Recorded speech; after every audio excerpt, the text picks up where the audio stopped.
والصلاة والسلام على سيد الأنبياء والمرسلين وعلى آله وأصحابه أجمعين أما بعد أعوذ بالله من الشيطان الرجيم بسم الله الرحمن الرحيم إن الدين عند الله الإسلام صدق الله المولانا العظيم وصدق بلغنا رسوله النبي الأمين المتين الكريم ونحن على ذلك لمن الشاهدين والشاكرين والحمد لله رب العالمين फर्श वाले तेरी शौकत का उलू क्या जाने फर्श वाले तेरी शौकत का उलू क्या जाने खुसरवा अर्श पे उड़ता है फरेब और मैं तो मालिक ही कहूँगा कि हो मालिक के हबीब मैं तो मालिक ही कहूँगा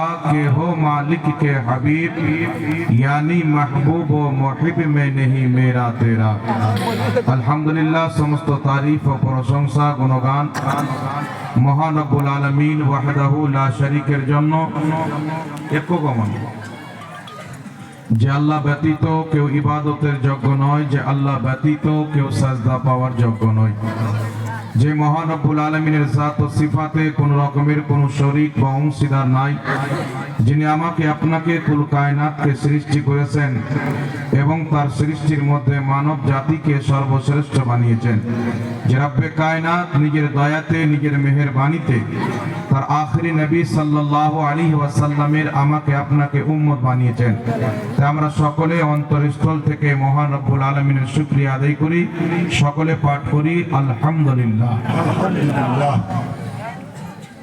আল্লাহ তাবারক ওয়া তাআলার হামদ ও সানার পর রাসূল আকরাম নূরে মুজাসসাম সরওয়ারে দো আলম রাহমাতুল লিল আলামিন শফিউল মুজনবিন আনিসুল গারিবিন রাহাতে আশিকিন মুরাদুল মুমিনিন সাইয়্যাহে লামাকা নাজিশে কোনো মাকা মক্কার সরদার মদিনার তাজদার মা আমিনার লাল আব্দুল্লাহ নয়ন তারা শাফাতে কান্ডারি রহমতের ভান্ডারি কাল কিয়ামতের কঠিন দিনে সুন্নি সহিহুল আকীদা মুসলমানদের সুপারিশকারী তাহাবা ইয়াসিন সিরাজা মুনির বশির ও নজির আহমদে মুস্তাফা জনাবে মুহাম্মদুর রাসূলুল্লাহ সাল্লাল্লাহু তাআলা আলাইহি ওয়া আলিহি ওয়াসাল্লামের প্রতি অগণিতবার অসংখ্যবার দুরূদ ও সালাম বর্ষিত হোক গর্বিত হোক সকলে পড়ুন আল্লাহুম্মা আমিন মঞ্চে উপস্থিত চলমান সভার সভাপতি মহাশয় हाजरीन मजलिस जलवा फरमा इज्जत बावकार उलमाए किराम पतालबा इस्लाम दरदी भाई ও বাবুজিরা পর্দার আড়ালের মা ও বোনেরা সকলকে আমার আন্তরিক সালাম ও শুভেচ্ছা জানিয়ে মহান রব্বুল আলামিনের মহান দরবারে তার মহান নবীর ওসিলা দিয়ে দোয়া করি যেন আল্লাহ তাবারক ওয়া তাআলা আজকের এই মাহফিলকে কবুল করে এই শবে বরাতে রাতে আমাদের সকলের গুনাহ খাতাকে maaf করেন আমাদের মারহুমিনদের গুনাহ খাতাকে maaf করেন এবং এই মাদ্রাসাকে কিয়ামত পর্যন্ত হায়াত দান করেন সকলে বলেন আল্লাহুম্মা আমিন আমিন বিরাদর ইসলাম আজকে পবিত্র জালসা মাদ্রাসার উন্নতি কল্পে জশ্নে দস্তারে কিরাত আমার পূর্বে আপনারা শায়ের ইসলাম মাদ্দাহে খায়রুল আনাম হযরত মাওলানা হাশিম রাজা সাহেব কিবলার মধুর আওয়াজে নাত ও মানকাবাত শ্রবণ করলেন তিনার পূর্বে মাওলানা গোলাম মারসালিন সাহেবের বক্তব্য শ্রবণ করলেন আমি আপনাদের সম্মুখে উপস্থিত হয়েছি অল্প সময়ের জন্য আপনাদেরকে কষ্ট দেব আল্লাহ পাকের নিকটে দোয়া যেন আল্লাহ পাক হক বলার এবং সকলকে হক শুনে আমল করার তৌফিক দান করেন বলুন আল্লাহুম্মা আমিন মনে রাখবেন বিরাদর ইসলাম জালসা শুনতে এসেছেন আপনার নিয়ত পরিষ্কার হতে হবে ইমাম বুখারী রাহমাতুল্লাহ আলাইহি পবিত্র কোরআনুল কারীমের পর সর্বশ্রেষ্ঠ কিতাব হচ্ছে সহিহ বুখারী বুখারী শরীফ ইমাম বুখারী রাহমাতুল্লাহ আলাইহি লেখার পূর্বে একটি হাদিস লেখার পূর্বে একবার গোসল করতেন 2 রাকাত নামাজ পড়তেন তারপর একটা হাদিস লিখতেন ইমাম বুখারী রাহমাতুল্লাহ আলাইহি 6 লক্ষ হাদিসের হাফিজ ছিলেন তার মধ্য থেকে যাচাই বাছাই করে তিনি বুখারী শরীফের মধ্যে 7000 কত হাদিস লিপিবদ্ধ করেছেন তো ইমাম বুখারী রাহমাতুল্লাহ আলাইহি 6 লক্ষ হাদিসের মধ্যে সহিহ বুখারীতে সর্বপ্রথম যে হাদিস নিয়েছেন ইন্নামাল আমালু বিন্নিয়াত, নবী পাক সাল্লাল্লাহু আলাইহি ওয়াসাল্লাম বলেন প্রত্যেক আমলের ফল হচ্ছে তার নিয়তের উপরে। মানুষের নিয়ত যেমন হবে তার কর্মের ফলও তেমন হবে।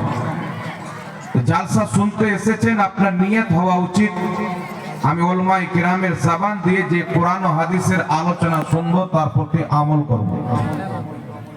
এই নিয়ত যদি আপনার থাকে, খোদার কসম এখানে আপনার আসাও ইবাদত, এখানে বসাও ইবাদত।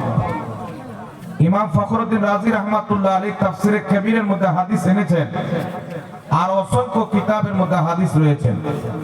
নবী পাক সাল্লাল্লাহু আলাইহি ওয়াসাল্লাম বলেন, যখন কোন ব্যক্তি জ্ঞান অর্জন, ইলম অর্জন করার নিয়ত করে, তার নিয়ত করার সাথে সাথে আল্লাহ পাক তার প্রতি রহমতের ফেরেশতা নিক্ষেপ করে দেয়। যখন সেই ব্যক্তি নিজের বাড়ি থেকে বের হয়, জিবরিল আলাইহিস সালাতু ওয়াস সালাম সমস্ত মালায়েকার সর্দার তার কদমে নিজের ডানাকে বিছিয়ে দেয়। আর যদি সেই ব্যক্তি রাস্তাতে মারা যায়, আল্লাহ তাবারাক ওয়া তাআলা তাকে শহীদের মর্যাদা দান করেন। নবী পাক সাল্লাল্লাহু আলাইহি ওয়াসাল্লাম বলেন, যেই ব্যক্তি জ্ঞানের সন্ধানে বের হয় সেই ব্যক্তি আল্লাহরই পথে বের হয়। এই জন্য পৃথিবীর মুসলমান যারা জ্ঞান অর্জন করে তাদেরকে তালিবে ইলম বলা হয়, আর যারা ইলম অর্জন করে আলিম হয়ে যান, ফাজিল হয়ে যান, তাদেরকে ওয়ারিসে আম্বিয়া বা নাইবে আম্বিয়া বলা হয়। আমার আপনার নবী সাল্লাল্লাহু আলাইহি ওয়াসাল্লামের পূর্বে আদম আলাইহিস সালাতু ওয়াস সালাম থেকে নিয়ে লাখো আম্বিয়া কিরামকে আল্লাহ দুনিয়াতে পাঠিয়েছেন। একজন নবী এসেছেন, ইসলামের প্রচার ও প্রসার করেছেন। তিনার ইন্তিকালের 200-300 বছর পর তিনার মান্যকারী আবার মুরতাদ হয়ে গেছে, গুমরা হয়ে গেছেন, পথভ্রষ্ট হয়ে গেছেন। আবার আল্লাহ পাক নবী পাঠিয়েছেন, আবার সেই নবী দাওয়াত দিয়ে মানুষের মধ্যে হেদায়েত এনে আবার ইন্তিকাল করেছেন, পর্দা করেছেন। আবার তিনার উম্মত 200-300 বছর পর পথভ্রষ্ট হয়ে গেছেন। আবার আল্লাহ পাক নবী পাঠিয়েছেন। এই করে করে আল্লাহ সুবহানাহু ওয়া তাআলা 1 লাখ কিংবা 2,24,000 কম বেশি আম্বিয়ায়ে কিরামকে পৃথিবীর মাটিতে পাঠিয়েছেন। কিন্তু পৃথিবীর মুসলমান আমার আপনার নবী সাল্লাল্লাহু আলাইহি ওয়াসাল্লাম 1450 বছর পূর্বে নবুয়তের এলান করেছেন। নবী পাক সাল্লাল্লাহু আলাইহি ওয়াসাল্লাম 1500 বছর পূর্বে জন্মগ্রহণ করেছেন। 1460 বছর পূর্বে তিনি নিজের নবুয়তকে প্রকাশ্য করেছেন। আর 1450 বছর বিতে যাওয়ার পর আজ পর্যন্ত পৃথিবীর মাটিতে নতুন কোন নবী আসেননি, আর কিয়ামত পর্যন্ত নবী আসবেন না। তো পূর্বের আম্বিয়ায়ে কেরামের ইন্তিকালের 200 বছর পর, 300 বছর পর, 400 বছর পর, 500 বছর পর আবার আল্লাহ পাক নবী পাঠিয়েছেন। কিন্তু আমার আপনার নবীর পর আল্লাহ কিয়ামত পর্যন্ত নবী পাঠাবেন না। রাসূল পাক সাল্লাল্লাহু আলাইহি ওয়াসাল্লাম বলেন, যদি আমার পরে কেউ নবী হতো তো উমর নবী হতো, লা নবিয়া বাদি, কিন্তু আমার পরে কোনো নবী নাই। আল্লাহ সুবহানাহু ওয়া তাআলা পবিত্র কোরআনে বলেন, মা কানা মুহাম্মাদুন আবা আহাদিন মির রিজালিকুম ওয়ালাকিন রাসূলুল্লাহি ওয়া খাতামান নবিয়্যিন। আল্লাহ পাক বলছেন, মুহাম্মদ তোমাদের মধ্যে কোনো ব্যক্তির বাবাও নয়, ওয়ালাকিন রাসূলুল্লাহ, উনি একজন আল্লাহর রাসূল, ওয়া খাতামান নবিয়্যিন, সমস্ত নবীর শেষ নবী। রাসূল পাক সাল্লাল্লাহু আলাইহি ওয়াসাল্লাম মিশকাতুল মাসাবি কিতাবের মধ্যে হাদিস এসেছে, নবী পাক বলছেন, আমার আর কিয়ামতের উদাহরণ হচ্ছে একজন ব্যক্তি সুন্দর একটা বাড়ি তৈরি করলো, আর সেই বাড়িতে সব কাজ কমপ্লিট করে দেওয়া হলো, মাত্র একটি ইটের জায়গা খালি রাখা হলো। রাসূল পাক বলছে, ওই ইট হচ্ছে আমি মুস্তাফা। যেমন ইটটা লেগে যাওয়ার পর আর দ্বিতীয় ইটের প্রয়োজন পড়ে না, আমি মুস্তাফা চলে আসার পর কিয়ামত পর্যন্ত দ্বিতীয় নবীর প্রয়োজন পড়বে না। তো প্রশ্ন হচ্ছে, পৃথিবীর মুসলমান পূর্বে আম্বিয়ায়ে কেরামের পর্দা করার 200-300 বছর পর আবার নবী পাঠানোর প্রয়োজন পড়েছেন। আল্লাহ পাক বলছেন, আমি প্রত্যেক জাতির মধ্যে আম্বিয়াকে পাঠিয়েছি, নবীগণকে পাঠিয়েছি, লাখো লাখো নবী আল্লাহ পাক পাঠিয়েছেন। কিন্তু আজ থেকে 1450 বছর পূর্বে আমার আপনার নবী পর্দা করেছেন, ইন্তিকাল করেছেন। নবী পাকের ইন্তিকালের পর আজ পর্যন্ত নবী আসেননি, কিয়ামত পর্যন্ত আসবে না। তো আজ পর্যন্ত আমার আমার আপনার নবী সাল্লাল্লাহু আলাইহি ওয়াসাল্লামের দেওয়া দ্বীন ইসলামের প্রচার এত দূর পর্যন্ত কে করলো? হিন্দুস্তানে নবী পাক আসেননি, হিন্দুস্তানে তিনার দ্বীনের প্রচার কি করে হলো? পাকিস্তানে তিনি আসেননি, পাকিস্তানে কেমন করে প্রচার হলো? ফরাসে তিনি যাননি, ফরাসে কেমন করে প্রচার হলো? আর 1450 বছর পর্যন্ত তিনার উম্মত আজ পর্যন্ত একটি জামাত হকের প্রতি কায়েম আছে। আর কিয়ামত পর্যন্ত ইসলাম কি করে থাকবে?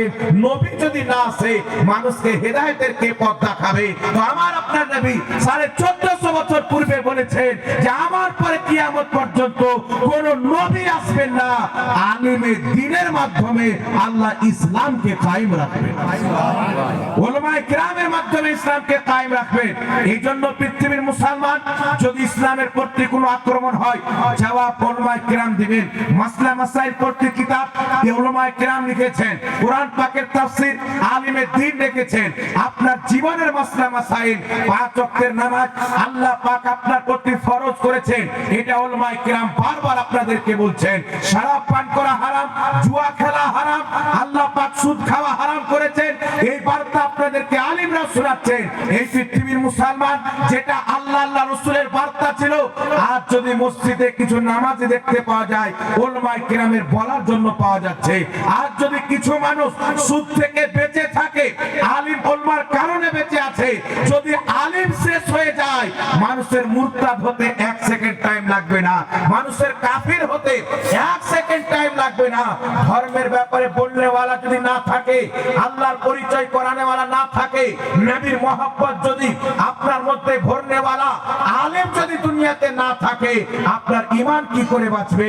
আপনার ইসলাম কি করে বাঁচবে? এই জন্য পৃথিবীর মুসলমান ভারতবর্ষের মাটিতে লক্ষ লক্ষ মহিলা এবং পুরুষ তারা মুরতাদ হয়ে গেছে, কারণ তাদের পর্যন্ত ইসলাম পৌঁছেছে ঠিক, কিন্তু ইসলামকে তারা বুঝেনি।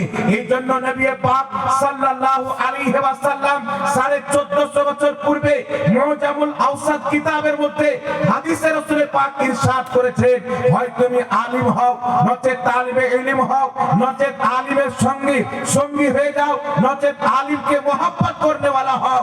যদি এই চারটার মধ্যে তুমি কিছুই না হতে পারো, তুমি ধ্বংস হয়ে যাবে, তুমি বরবাদ হয়ে যাবে। এই পৃথিবীর মুসলমান আজ এলাকাতে মসজিদের প্রয়োজন আছে, এই মাসলা আপনাকে কে শিখিয়েছে? উলামায়ে কিরাম শিখিয়েছেন। এলাকাতে ঈদগাহের প্রয়োজন আছে, উলামায়ে কিরাম আপনাকে বলেছেন। এই পৃথিবীর মুসলমান আজ উলামায়ে কিরাম আপনাকে শুধু মুসলিমদের চক্রান্ত নয়, বরং ইসলামিক লেবাস পরে যেইগুলি 72 ফিরকা ইংরেজদের ইশারাতে, ইংরেজদের টাকা খেয়ে আপনার ঈমানকে লুটার চেষ্টা করে, উলামায়ে কিরাম নিজের জানকে হাতের উপরে রেখে আপনার ঈমানের হেফাজতের জন্য জিহাদ করছে মুসলমান। আজ পৃথিবীর মাটিতে উলামায়ে কিরামের অনুদান কেউ ভুলাতে পারে না। এজন্য পৃথিবীর মুসলমান আপনাকে বলতে চাই, নবী কায়নাত সাল্লাল্লাহু আলাইহি ওয়াসাল্লামকে আল্লাহ বলছেন পবিত্র কোরআনে, কুল হাল ইয়াস্তাবিল্লাযিনা ইয়ালামুনা ওয়াল্লাযিনা লা ইয়ালামুন। আল্লাহ বলছেন, হাবিব তুমি বলে দাও, যারা জানে এবং জানে না, যারা আলিম যারা আলিম নয়, উভয় কি সমান? কোরআন পাকের প্রসিদ্ধ তাফসীরের কিতাব তাফসীরে জালালাইনের মধ্যে লেখা আছে, লা ইয়াস্তাবি, আলিম আর যারা আলিম নয় উভয় কোনোদিন সমান হতে পারে না। আল্লাহ পাক পবিত্র কোরআনে বলছেন, ফাসআলু আহলা যিকরি ইন কুনতুম লা তা'লামুন। আল্লাহ বলছেন, তোমরা যেটা জানো না আলিমকে গিয়ে জিজ্ঞাসা করো।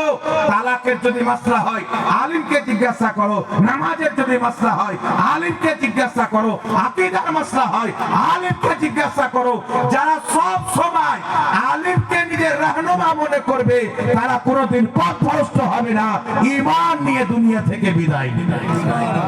এইজন্য পৃথিবীর মুসলমান নবী পাক সাহিবে লাউলাক সাল্লাল্লাহু আলাইহি ওয়াসাল্লাম ইরশাদ করেছেন, আজ দুনিয়াতে বাপ যদি মারা যায় বাপের প্রপার্টির মিরাস ওয়ারিস তার সন্তানরা হবে, মা যদি মারা যায় মায়ের মিরাস হবে। কিন্তু পৃথিবীর মুসলমান আম্বিয়ায়ে কিরামের ওয়ারিস কারা? উলামায়ে কিরাম যে আপনারা দেখতেছেন, ইনারা যারা ইলম অর্জন করেছেন, আজ ইনারা দুনিয়ার কোন সাধারণ ব্যক্তির ওয়ারিস নয়। আর উলামা ওয়ারাসাতুল আম্বিয়া, এদেরকে নবীদের ওয়ারিস বলা হয়েছে। উলামায়ে কিরামে যেই ব্যক্তি ব্যক্তি মজলিসে বসে গেল, মুস্তাফা জানে রহমত 1450 বছর পূর্বে বলেছেন সেই ব্যক্তি নবীর মজলিসে বসে গেল। এই জন্য রাসূল পাক সাল্লাল্লাহু আলাইহি ওয়াসাল্লাম বলেন তিন দিকে তাকানো হচ্ছে ইবাদত, তিনটি জিনিসের দিকে তাকানো ইবাদত। নবী পাক সাল্লাল্লাহু আলাইহি ওয়াসাল্লাম বলেন পিতামাতার চেহারার দিকে তাকানো ইবাদত, কাবা ঘরের দিকে তাকানো ইবাদত, হক্কানি উলামায়ে কেরামের চেহারার দিকে তাকানো ইবাদত। এইজন্য পৃথিবীর মুসলমান আল্লাহ পাক পবিত্র কোরআনে বলেছেন যে আল্লাহকে একমাত্র ভয় করে আলিমগণ। যদি আলিমের মধ্যে কোনো গুনাহ হয়ে যায়, আলিম যতটা মনে মনে আল্লাহর ভয়ে আফসোস করবে, সাধারণ পাবলিক ততটা আফসোস করবে না। আপনাকে বুঝাতে চাই পৃথিবীর মুসলমান, উলামায়ে কেরামের ইজ্জত এবং সম্মান আল্লাহ রাসূল বাড়িয়েছে। যারা আলিমের ইজ্জত করলো তারা মুহাম্মদ রাসূলুল্লাহর ইজ্জত করলো। নবী পাক সাল্লাল্লাহু আলাইহি ওয়াসাল্লাম বলেন যেই ব্যক্তি আলিমের তাওহীন করলো, এই জন্য যে সেই ব্যক্তি আলিম। যদি কেউ আলিমের তাওহীন করে, উলামায়ে আহলে সুন্নাত, শিয়া নয়, কাদিয়ানি নয়, ওয়াহাবি নয়, তারা আলিম নয়, তারা আলিম সেজে মানুষের ঈমানকে নষ্ট করে। হযরত সাইয়েদনা সালাহউদ্দিন আইয়ুবী রাহমাতুল্লাহ আলাইহি যখন ইহুদিদের কবজা থেকে মসজিদে আকসাকে আযাদ করলেন, তিনি 3000 চাইতে বেশি আলিমকে ফাঁসিতে ঝুলিয়েছিলেন। তাদের মধ্যে কেউ কাজী সেজেছিল, কেউ ইমাম সেজেছিল, কেউ শাইখুল হাদিস সেজেছিল, কেউ মুফতি সেজেছিল। তাদেরকে ফাঁসিতে লটিয়ে তাদেরকে জান থেকে কতল করে দিলেন। তখন লোকজন জিজ্ঞাসা করলেন, এই সালাহউদ্দিন আইয়ুবী আপনার খানদান তো আলিমদের সম্মান করে, উলামায়ে কেরামের ইজ্জত করে, নবী ইজ্জত করতে বলেছেন, আল্লাহ ইজ্জত করতে বলেছেন, আপনি হাজারো আলিমকে ফাঁসি দিলেন, কারণটা কি? হযরত সালাহউদ্দিন আইয়ুবী বলেছিলেন যে আমি যে 3500 কম বেশি আলিমকে ফাঁসি দিয়েছি, এরা কেউ মুসলমান ছিল না, এরা ইহুদি খ্রিস্টান আলিম সেজে কুরআন হাদিসকে পড়ে মুসলমানের মধ্যে বিতর্কিত মশলা বলে অসন্তুষ্ট চালু করার জন্য, বিভ্রান্তি সৃষ্টি করার জন্য এরা আলিম সেজেছিল। আমি তাদেরকে কতল করে ফাঁসিতে ঝুলিয়ে নবী পাকের উম্মতকে ফিতনা থেকে বাঁচিয়ে নিয়েছি। সুবহানাল্লাহ, ফিতনা থেকে বাঁচিয়ে নিয়েছি। এই জন্য পৃথিবীর মুসলমান নবী পাক সাল্লাল্লাহু তাআলা আলাইহি ওয়াসাল্লামের দ্বীন কিয়ামত পর্যন্ত কায়েম থাকবে উলামায়ে কেরামের বরকতে। রাসূল করিম সাল্লাল্লাহু আলাইহি ওয়াসাল্লাম বলেন যেই ব্যক্তি আলিমের তাওহীন করলো, আলিম হওয়ার কারণে সেই ব্যক্তি ইলমের তাওহীন করলো। নবী বলেন যেই ব্যক্তি ইলমের তাওহীন করলো, সেই ব্যক্তি আমি রাসূলের তাওহীন করলো। যেই ব্যক্তি রাসূলের তাওহীন করলো, সেই ব্যক্তি জিবরিলের তাওহীন করলো। যেই ব্যক্তি জিবরিলের তাওহীন করলো, নবী পাক বলেন সেই ব্যক্তি আল্লাহর তাওহীন করলো। তাই ইমাম আহলে সুন্নাত ফাতাওয়া রাজবিয়া শরীফের মধ্যে লিখেছেন যদি কোনো ব্যক্তি আলিমকে আলিম হওয়ার কারণে তার তাওহীন করে, তার অপমান করে, সেই ব্যক্তি কাফির হয়ে যায়, মুসলমান থাকে না।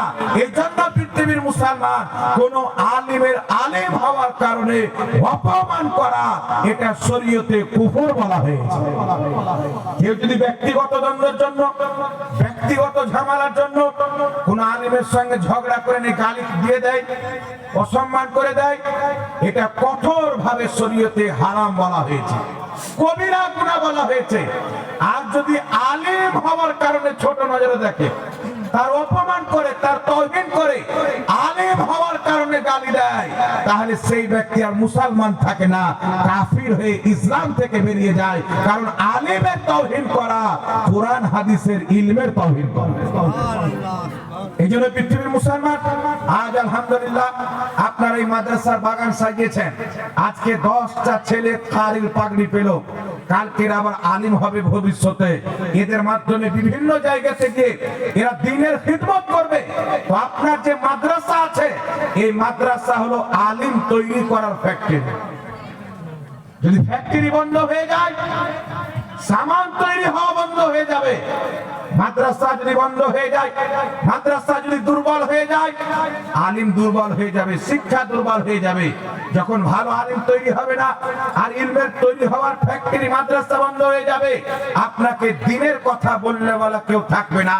যখন আপনার গলাতে ছুরি ধরে বলা হবে ইসলামকে ছেড়ে দাও, তখন আপনি সঙ্গে সঙ্গে ইসলামকে ছেড়ে দিবেন।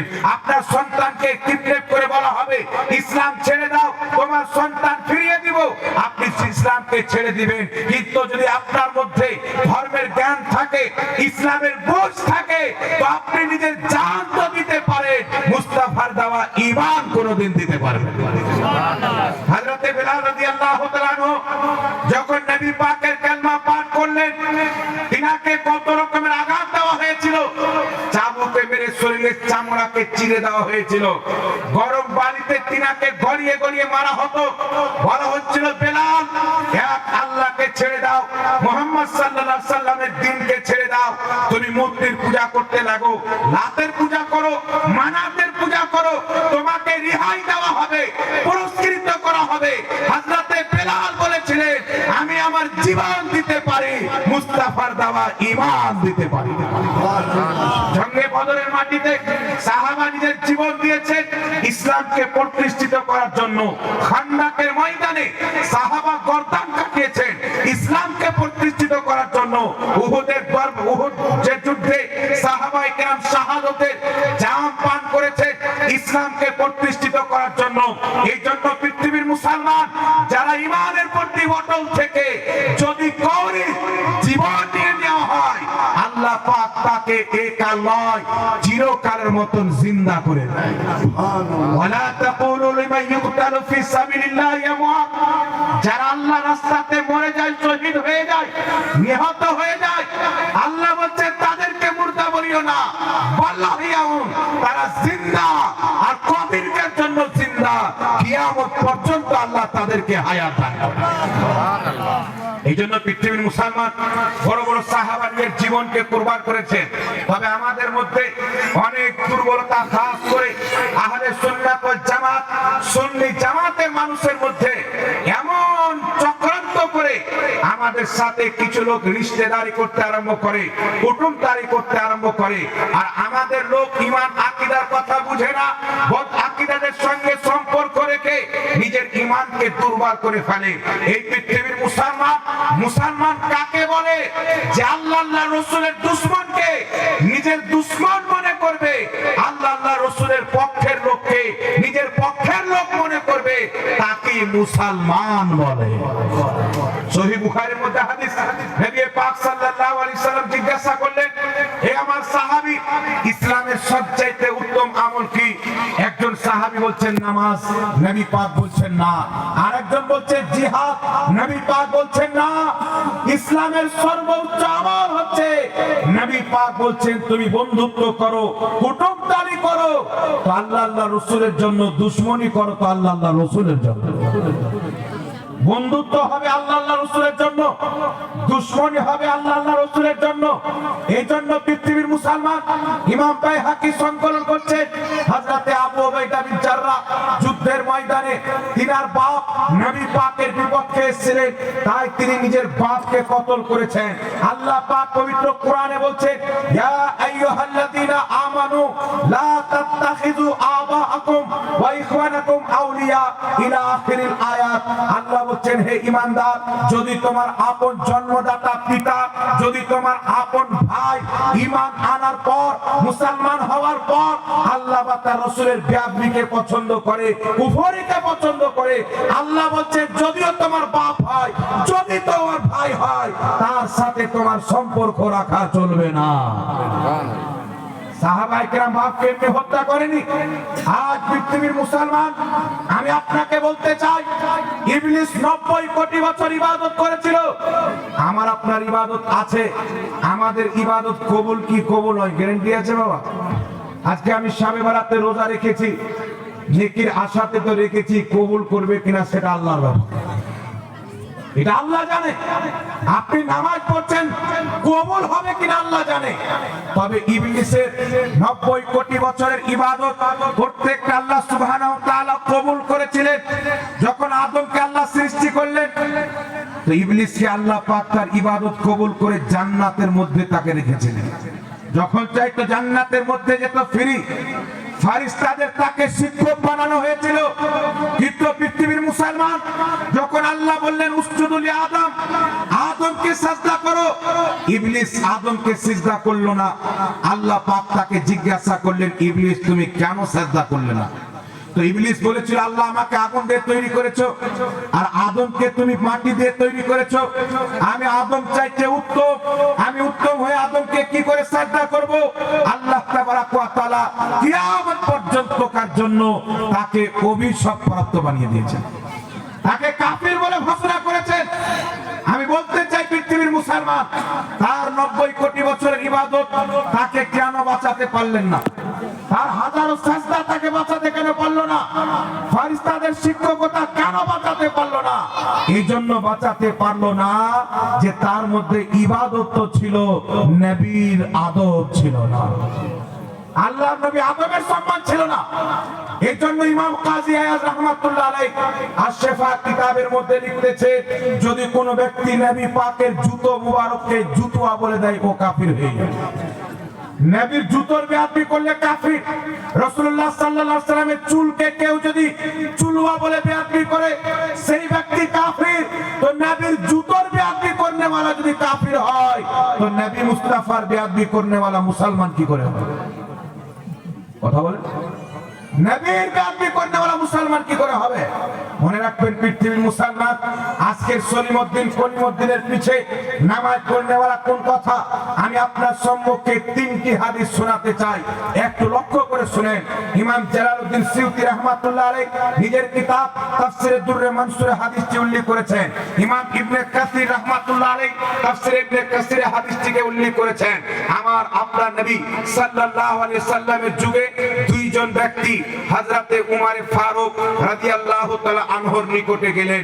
যাওয়ার পরে বলছেন, ওগো উমর ফারুক, আপনার নিকটে এসেছি একটা ফয়সালার জন্য। তবে আপনার নিকটে আসার পূর্বে নবী মুস্তাফার নিকটে গেছিলাম। আল্লাহর নবী একজনের পক্ষে রায় দিয়েছেন, আরেকজনের বিপক্ষে রায় দিয়েছেন। যেই লোকটার বিপক্ষে রায় দিয়েছে, নবীর দরবার থেকে ফিরে আসার পথে সেই লোকটি বলল, একবার উমরের দরবারে চলো। তাই আপনার দরবারে এসেছি। হযরত উমর ফারুক ওই লোকটিকে জিজ্ঞাসা করলেন, যেই লোকটি রাস্তাতে বলেছিল উমরের দরবারে চলো। উমর জিজ্ঞাসা করছে, তুমি কি এই কথা বলেছো নবীর ফয়সালা হয়ে যাওয়ার পর যে উমরের কাছে চলো? বলছে, জি হ্যাঁ আমি বলেছি। হযরত উমর বলছেন, দাঁড়াও আমি ফয়সালা করে দিচ্ছি। তিনি ঘরের ভিতরে গিয়ে তলোয়ার নিয়ে এসে সেই লোকটির গর্দানকে কেটে দিলেন। কেন গর্দান কাটলেন? নবী পাকের ফয়সালা হওয়ার পর উমরের কাছে আসা মানে নবীর ফয়সালাকে দুর্বল মনে করা। আর যে নবীর ফয়সালাকে দুর্বল মনে করবে, সেই ব্যক্তি কোনদিন মুসলমান হতে পারে না। আর হযরত ওমর জিনাকে হত্যা করেছিলেন, এই ব্যক্তি নবী মুস্তাফার পিছনে নামাজ পড়তো। কার পিছে বাবা? কথা বলেন, হুয়া কিছু বল। রাসূলুল্লাহর পিছে নামাজ পড়তো। আর যদি কোনো ব্যক্তি পীর সাহেবের পিছে নামাজ পড়ে নাই, সে নিজেকে সৌভাগ্যবান মনে করে, আজকে হুজুরের পিছে নামাজ পড়তে পেরেছি। কিন্তু সে নবী মুস্তাফার পিছে নামাজ পড়েছিল, যেই নবীর পিছে আপনার মেরাজের রাতে আদম আলাইহিস সালাম থেকে নিয়ে ঈসা আলাইহিস সালাম পর্যন্ত প্রত্যেক নবী যেই নবী মুস্তাফার পিছে ইক্তিদা করে নামাজ পড়েছেন, এই লোক সেই নবীর পিছে নামাজ পড়তো, রাসূলুল্লাহর সঙ্গে হয়ে যুদ্ধের ময়দানে অংশগ্রহণ করত। আর এই ব্যক্তি নবী পাকের মজলিসে বসে আল্লাহর নবীর কাছ থেকে কোরআন হাদিস শিখতো। এই লোককে উমর হত্যা করেছেন। তার আত্মীয় স্বজন রাসূলের পাকের নিকটে হাজির হয়েছেন, ইয়া রাসূলুল্লাহ, ইয়া হাবিবাল্লাহ, আমার চাচাকে উমর মেরেছে বা আমার ভাইকে উমর মেরেছে। তার পিতামাতা বলছেন যে আমার সন্তানকে উমর কতল করেছে। আমার সন্তান তো মুসলমান ছিল, নামাজি ছিল। ইয়া রাসূলুল্লাহ, আপনার পিছে নামাজ পড়তো, আমরা কিসাস চাই। শরীয়ত বলছে যদি কোনো ব্যক্তি কোনো নির্দোষ ব্যক্তিকে হত্যা করে, তাহলে তাকেও হত্যা করবে। এটা হচ্ছে কিসাস। আর ইসলামে কিসাস চাই। যেই লোককে হযরত উমর কতল করেছেন, তার আত্মীয় স্বজন নবী পাকের দরবারে গিয়ে বলছেন, ওগো আল্লাহর নবী মুস্তাফা, আপনি কিসাস করেন, উমরকে কতল করেন। উনি একজন মুসলমানকে হত্যা করেছেন। এই পৃথিবীর মুসলমান এমনি সময়তে আমার আল্লাহ জিবরিল আলাইহিস সালামকে পাঠিয়ে দিলেন। হযরত জিবরিল আলাইহিস সালাম এসে আমার আপনার নবীকে বলছে, ইয়া রাসূলুল্লাহ, ইয়া হাবিবাল্লাহ, ওমর যে ফয়সালা করেছে, ওমরের ফয়সালার প্রতি আল্লাহ পাক রাজি হয়ে গেছে। আল্লাহ খুশি হয়ে গেছে, আল্লাহ রাজি হয়ে গেছে। কারণ আপনার ফয়সালা হয়ে যাওয়ার পর যেই ব্যক্তি উমরের দরবারে গেল, আপনার ফয়সালাতে সন্তুষ্ট হলো না, সে যতই আপনার পিছে নামাজ পড়ুক, সেই ব্যক্তি মুসলমান হতে পারে না। আরেকটি হাদিস শুনেন পৃথিবী মুসলমান, ইমাম ইবনে কাসির রাহমাতুল্লাহ আলাইহি আল বিদায়া ওয়ান নিহায়ার মধ্যে লিখতেছে, হযরত খালিদ বিন ওয়ালিদ একজন ব্যক্তিকে বলছেন, তুমি যাকাত কেন দাও না? যেমনই বললেন যে তুমি যাকাত কেন দাও না, সেই ব্যক্তি বলছে তোমাদের নবী। হযরত খালিদ বিন ওয়ালিদ বলছে, ভাই তুমি যাকাত কেন দাও না? বলছে তোমাদের নবী। তোমাদের নবী বলে কিছু বলতো, হযরত খালিদ বিন ওয়ালিদ যেমনই তোমাদের নবী বলেছেন, একবারে রাগে সে গর্দান উড়িয়ে দিয়েছে, কতল করে দিয়েছে।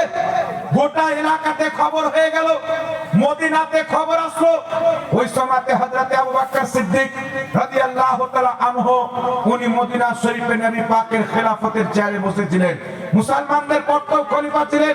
তিনার দরবারে খবর গেল, এইদিকে হযরত ওমর ফারুক মদিনা শরীফে হযরত আবু বকর সিদ্দিককে বলছেন যে খালিদ বিন ওয়ালিদকে কে শক্তি দিল, তাকে কে পাওয়ার দিল? একজন ব্যক্তিকে হত্যা করেছে। হযরত ওমর ফারুক আবু বকর সিদ্দিককে বলছেন, আপনি এক্ষুনি খালিদ বিন ওয়ালিদকে ডাকেন। চিঠি পাঠানো হলো। হযরত খালিদ বিন ওয়ালিদ অন্য দেশে বহু দূরে ছিলেন, তিনি চিঠি পেয়ে ফিরে আসলেন মদিনাতে। তিনি যেমনই মদিনাতে এসেছেন, হযরত ওমর ফারুক রাদিয়াল্লাহু তাআলা আনহু তিনার গর্দানের কলার ধরে নিয়েছেন। হযরত খালিদ বিন ওয়ালিদের কলার ধরে বলছেন, হে খালিদ, তোমাকে কে অর্ডার করলো মারতে? তুমি কেন তাকে কতল করলে? ইমাম ইবনে কাসির লিখছেন, অতি নিকটে ছিল হযরত খালিদ বিন ওয়ালিদকে হযরত সাইয়েদনা ওমর ফারুক থাপ্পড় মেরে দিতে। হযরত আবু বকর সিদ্দিক বলছেন, ওমর দাঁড়াও। উনি দাঁড়াও বলে জিজ্ঞাসা করছেন, এ খালিদ বিন ওয়ালিদ, তুমি তাকে কেন হত্যা করেছো? হযরত খালিদ বিন ওয়ালিদ বলছেন, আমি তাকে বললাম যাকাত কেন দাও না? সেই ব্যক্তি বলছে তোমাদের নবী। আরে ও যদি মুসলমান হবে তো তোমাদের নবী কেন বলবে? ও তো আমাদের নবী বলবে। যেমনই তোমাদের নবী বলেছে, আমি বুঝে গেছি নবীর প্রতি তার ভক্তি কমে গেছে, নবীর প্রতি শ্রদ্ধা কমে গেছে, তাই আমি তাকে কতল করেছি। নবী পাকের প্রথম খলিফা আমিরুল মুমিনিন হযরত আবু বকর সিদ্দিক বলছেন, এ খালিদ বিন ওয়ালিদ তুমি ঠিক করেছো। সুবহানাল্লাহ, সুবহানাল্লাহ।